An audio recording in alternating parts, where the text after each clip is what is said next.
Sugar பேஷண்ட்டுக்கு ஒரு பெரிய பிரச்சனை என்ன அப்படின்னா, இரவு தூக்கம் கெட்டு போயிடுது. அடிக்கடி அவங்க சிறுநீர் கழிக்க எந்திரிக்க வேண்டியதாக இருக்குது. மறுபடியும் அவங்களுக்கு தூக்கம் வர்றதுக்கு நேரம் ஆகுது. இப்போ இந்த சிறுநீர் கழிக்கிறதை கட்டுப்படுத்துறதுக்கு நம்ம வீடுகளில் என்ன செஞ்சுக்க முடியும் சார்? ஆனால் இந்த சிறுநீர் வெளியேற்றம் வந்து எல்லா நீரிழிவு நோயாளிக்கும் கிடையாது. ஒரு குறிப்பிட்ட நீரிழிவு நோயாளிக்கு தான் இருக்கும். இதுக்கு ஒரு நல்ல சூரணம் சொல்கிறேன். உணவுக்கு அப்புறம் சாப்பிட்டுக்கலாம், தவறு இல்லை. காலையில் ஒரு வேளை, இரவு ஒரு வேளை, நைட்டு படுக்க போவேல காலையிலேருந்து சாப்பாடெல்லாம் சாப்பிட்டு முடிச்சுட்டு நல்லா அதிகமாக சாப்பிடணும். தொடர்ந்தே சாப்பிடலாம். ஒரு 30 நாள் 45 நாள் வரைக்குமே சாப்பிட்லாம். யூரினோட அளவு போகிறது குறைஞ்ச உடனே அளவில் குறைச்சிக்கலாம். சார் வணக்கம். இப்போ பார்த்தீங்க அப்படின்னா நம்மக்கிட்ட வர நிறைய சுகர் பேஷண்ட்டுக்கு ஒரு பெரிய பிரச்சனை என்ன அப்படின்னா, இரவு தூக்கம் கெட்டு போயிடுது. அடிக்கடி அவங்க சிறுநீர் கழிக்க எந்திரிக்க வேண்டியதாக இருக்குது. மறுபடியும் அவங்களுக்கு தூக்கம் வர்றதுக்கு நேரம் ஆகுது. இப்போ இந்த சிறுநீர் கழிக்கிறதை கட்டுப்படுத்துறதுக்கு நம்ம வீடுகளில் என்ன செஞ்சுக்க முடியும் சார்? அதாவது இந்த நீரிழிவு நோயில் மிக முக்கிய பிரச்சனை இரவில், அதாவது சக்கரை நோயில் இரவில் நிறையா யூரின் வெளியேறது. ஆனால் இந்த சிறுநீர் வெளியேற்றம் வந்து எல்லா நீரிழிவு நோயாளிக்கும் கிடையாது. ஒரு குறிப்பிட்ட நீரிழிவு நோயாளிக்கு தான் இருக்கும். இதுக்கு ஒரு நல்ல சூரணம் சொல்கிறேன். வீட்லேயே செஞ்சுக்கலாம், வேணும்னாலும் நம்ம இடத்துல வாங்கிக்கலாம்.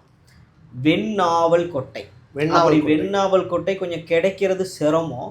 அப்படி கிடைக்கல அப்படின்னா நம்ம வெறும் நாவல் கொட்டை தப்பு இல்லை. வெண்ணாவல் கொட்டைனா ரொம்ப நல்லது. இல்லைன்னா வெறும் நாவல் கொட்டை. படிகாரத்தை என்ன பண்ணணும்னா பொரிச்சுக்கணும். எப்படி பொரிக்கிறதுன்னு கேட்டால் நல்லா தூள் பண்ணிவிட்டு கொஞ்சம் நல்ல கனமான ஒரு பாத்திரத்தை வந்து இரும்பு பாத்திரமாக இருந்தால் நல்லது, இல்லை சில்வர் பாத்திரம் அடுப்பில் வச்சு அந்த பொடி பண்ணினேன் படிகாரத்தை வந்து சின்ன சின்னதாக பொடி பண்ணால் போதும். ரொம்ப ஃபைன் பொடியாக பண்ண வேண்டியது. இங்கே தான் ஒரு சின்ன ஒரு கன்ஃபியூஷன் என்ன அப்படின்னா, இப்போ இந்த சுத்தி முறை இருக்குல்ல சார், ஒரு பொருளை நம்ம இப்படி சுத்தி பண்ணி தான் சாப்பிட்ணும் அப்படிங்கிற ஒரு முறை இருக்குது. இந்த வீடுகளில் இவங்களால சரியாக செஞ்சுக்க முடியுமாங்கிற ஒரு கொஸ்டினும், அப்புறம் வந்து படிகாரத்தில் நம்ம நார்மலாக இந்த வீட்டில் கட்டி விடுவோமே அந்த படிகாரமா, இல்லை இன்னும் வேறு சில ஏதாவது இருக்காது? இல்லை, நாட்டு மருந்து கடையில் படிகாரம்.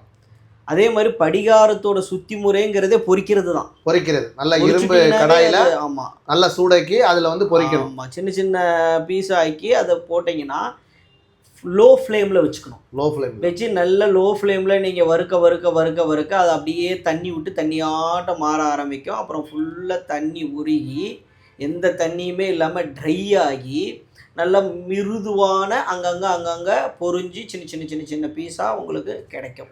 அதை எடுத்து நல்லா அரைச்சி, மிக்சியில் போட்டு அரைச்சிக்கலாம். இந்த மிக்சியில் போட்டு அரைச்சி எடுத்த பொரிகாரம், அந்த படிகாரத்தை நம்ம பொரிச்சிட்டோம்னா பொரிகாரம். அதுவும் வெண்ணாவல் கொட்டை இல்லைன்னா நாவல் கொட்டை, இது ரெண்டும் சரி சமமாக இருக்கணும். எடை அளவில் சம அளவு. ஆமாம், சம அளவில் நீங்கள் நல்லா கலந்துக்கணும். கொஞ்சம் கூட இது திப்பியாகவே இருக்கக்கூடாது. எல்லாம் நல்லா கலந்து சரிசமமாக கலந்து எடுத்துக்கிட்டு 2 வேளை, காலையில் ஒரு வேளை, இரவு ஒரு வேளை, கொஞ்சம் அதிகப்படியான அளவு, அதாவது 2 கிராம் அளவுக்கு சாப்பிடலாம். இப்போ இது வந்து சார் உணவுக்கு முன்னாடி இல்லை பின்னாடி அந்த மாதிரி ஏதாவது? உணவுக்கு அப்புறம் சாப்பிட்டுக்கலாம், தவறு இல்லை. காலையில் ஒரு வேளை, இரவு ஒரு வேளை, நைட்டு படுக்க போவேல காலையிலேருந்து சாப்பாடெல்லாம் சாப்பிட்டு முடிச்சுட்டு நல்லா அதிகமாக சாப்பிடணும். ஒரு 2 கிராம் அளவுக்கு. நம்ம பெரிய ஸ்பூன் இருக்குது பார்த்தீங்கன்னா, அதில் 1 ஸ்பூன் அளவுக்கு வெந்நீர் வாயில் போட்டுட்டு வெந்நீர் ஊற்றி நல்லா சப்பி முழுங்கிக்கலாம். தொடர்ந்தே சாப்பிடலாம். ஒரு 30 நாள் 45 நாள் வரைக்குமே சாப்பிட்லாம். யூரினோட அளவு போகிறது குறைஞ்ச உடனே அளவில் குறைச்சிக்கலாம். இப்போ நீங்கள் வந்து 1 ஸ்பூன் சாப்பிட்றீங்க அப்படின்னா நைட்டு 4 முறை யூரின் போகிறது 2 முறை போக ஆரம்பிச்சிருச்சுன்னா நீங்கள் 6 ஆக்கிக்கலாம். ஒரு 45 நாள் சாப்பிட்டு விட்டுடலாம். ஆனால் வச்சுக்கிட்டு அப்பப்போ தேவைப்பட்டால் சாப்பிட்டுக்கலாம். சில பேர்த்துக்கு இது சுகரே கண்ட்ரோலுக்கு வர வாய்ப்பு உண்டு. நல்லாவே சுகரு கண்ட்ரோல் வந்து 300 இருக்கிறவங்க 200 180 வர்றதுக்கு நிறைய வாய்ப்புகள் உண்டு. யாரையும் கேட்கணும் இல்லை, நம்மளாவே சாப்பிட்டுக்கலாம். எந்த ஒரு அவசியமும் இல்லை இந்த ப்ராடக்ட் பொறுத்த வரைக்கும். ஏன்னா இது முழுக்க இயற்கை, எந்த ஒரு இதுவுமே கிடையாது. ஏன்னா படிகாரத்தை நீங்கள் பொரிச்சிட்டிங்கன்னா பொரியாரம் மட்டும் நம்ம சரியாக செஞ்சிட்டோம்னா போதும், அவ்வளோதான். வேறு ஒன்றும், நீங்கள் அதை நல்லா பொரித்து மிருதுவான பதத்தில் எடுத்துட்டிங்கன்னாவே போதும். கலந்து ரெகுலராகவே சாப்பிடுங்க.